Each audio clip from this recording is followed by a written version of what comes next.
Assalamualaikum warahmatullahi wabarakatuh. Halo teman-teman, perkenalkan saya Nabila Aprilia Candiawan dengan NIM 2308091 dari kelas 2C PGSD. Bapak proklamator kita yaitu Insinyur Soekarno pernah berkata bahwa perjuanganku lebih mudah karena melawan penjajah.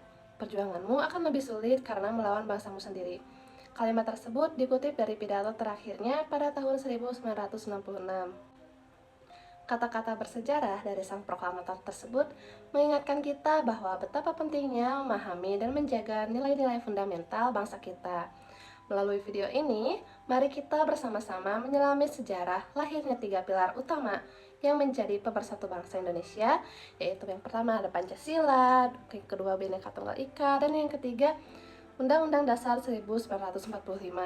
Nah, mari kita pelajari bersama. Yang pertama, kita akan membahas sejarah lahirnya Pancasila. Pancasila lahir melalui proses yang panjang, berawal dari sidang BPUPKI atau Badan Penyelidik Usaha-Usaha Persiapan Kemerdekaan Indonesia, pertama pada tanggal 29 Mei 1945 sampai dengan 1 Juni 1945. Nah, dalam sidang ini, para tokoh bangsa berdiskusi tentang dasar negara Indonesia. Nah, pada tanggal 1 Juni 1945 ini, Insinyur Soekarno menyampaikan pidato yang kemudian dikenal sebagai lahirnya Pancasila. Beliau mengusulkan 5 prinsip. Yang pertama ada kebangsaan Indonesia, yang kedua ada internasionalisme atau peri kemanusiaan, yang ketiga ada mufakat atau demokrasi, yang keempat ada kesejahteraan sosial, dan yang kelima ada ketuhanan yang Maha Esa. Lalu, setelah melalui berbagai pembahasan dan pertimbangan dan penyempurnaan oleh Panitia 9, akhirnya pada tanggal 18 Agustus 1945, Pancasila seperti yang kita kenal sekarang ditetapkan sebagai dasar negara atau landasan filosofis negara kita. Nah, selanjutnya ada yang tahu gak kita akan bahas apa? Betul, selanjutnya kita akan membahas sejarah dari Bhinneka Tunggal Ika. Semboyan Bhinneka Tunggal Ika berasal dari Kitab Sutasoma karangan Empu Tantular pada abad ke-14. Kalimatnya yaitu berbunyi Bhinneka Tunggal Ika Tanhana Dharma Mangra, yang artinya berbeda-beda tetapi tetap satu jua. Nah, semboyan ini kemudian diangkat menjadi semboyan resmi negara Indonesia karena sangat sesuai dengan kondisi Indonesia yang memiliki keberagaman suku, agama, ras, dan budaya. Semboyan ini juga tertulis dalam lambang negara Garuda Pancasila, yaitu terletak pada bagian kaki Garuda berupa tulisan yang dicengkram oleh kedua kaki Garuda itu sendiri.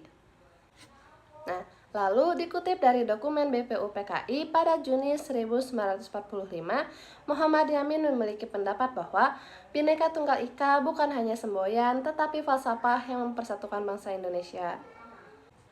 Nah, yang terakhir kita akan membahas sejarah Undang-Undang Dasar 1945.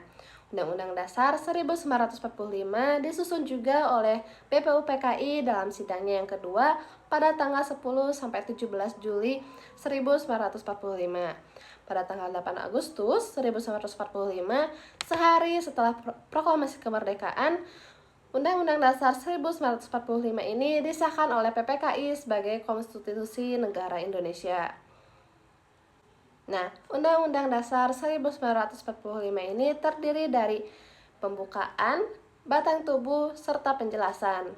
Undang-Undang Dasar 1945 ini telah mengalami 4 kali amandemen antara tahun 1999 sampai dengan tahun 2002. Namun, pembukaan Undang-Undang Dasar 1945 tidak mengalami perubahan karena mengandung dasar filosofis dan normatif yang mendasar bagi bangsa Indonesia. Muhammad Hatta dikutip dari pidatonya pada sidang BPUPKI pada tanggal 31 Mei 1945 menyebutkan bahwa nasionalisme kita adalah nasionalisme yang membuat kita menjadi perkakasnya Tuhan, yang membuat kita menjadi hidup dalam roh. Nah, demikianlah sejarah singkat lahirnya 3 pilar penting bangsa Indonesia. Saya Nabila Aprilia Candiawan, pamit undur diri. Semoga video ini bermanfaat dan menambah wawasan kita tentang sejarah bangsa. Terima kasih telah menonton. Dadah!